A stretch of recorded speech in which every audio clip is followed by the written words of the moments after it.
I want to do a little comparison. So recently I talked to both pro-life and pro-choice people to get their perspective on what they think is the goal of the opposing movement.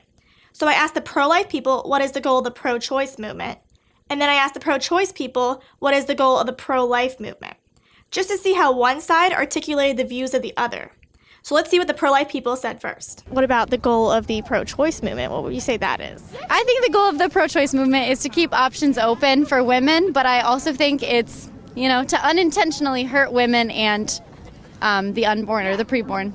To tell women that they have the right to choose whether or not a child gets the right to live. I feel that it's a movement of convenience. The whole my body, my choice thing just means I'm going to put myself before other people. They don't believe the fetus is a person, so they think that women have a right to abort that. They would just want to offer women as many choices as they can, but I don't think that they realize that the choices that they make are actually killing other people. To keep abortion going and make it available for people to end the lives of babies. Pro-choice movement has many goals, but one of them is abortion. I don't think they're inherently evil. I don't think it's that. What do you say is the goal of the pro-choice movement?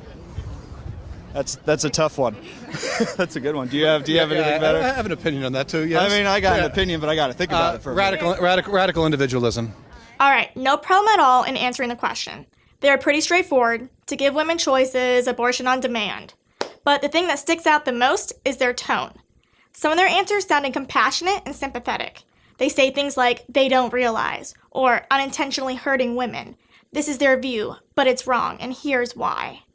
Now let's see what happens when we try to ask pro-choice people about the goal of the pro-life movement. I think their main goal is to maintain an archaic view on human sexuality and a very limited view on what life is. And where do you go to school? I don't go to school. What do you do? Do you live around here? The main goal of what? Where are you from? Do you guys want to answer a few questions about the pro-choice movement? What is your question? If you want to answer questions about the pro-choice movement? What organization are you with? And what would you say is the goal of the pro-life movement? To abolish abortion. That's the words out of their mouth. What do you think the goal is of the pro-life movement? They want to make abortion illegal in every state. The pro-life movement does not want to permit women who disagree, girls who disagree, from making a choice for themselves. They are trying to impose their views on those women.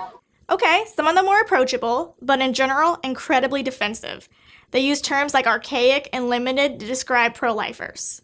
Now, the pro-life people were obviously angry about innocent babies being killed, but they show their anger through peaceful protesting and articulating why they're there defending women and babies.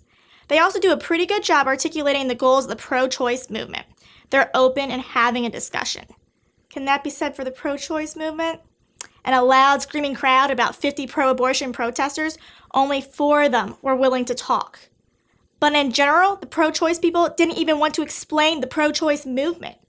So my conclusion is, maybe they don't ever want to talk. Maybe they just want to yell.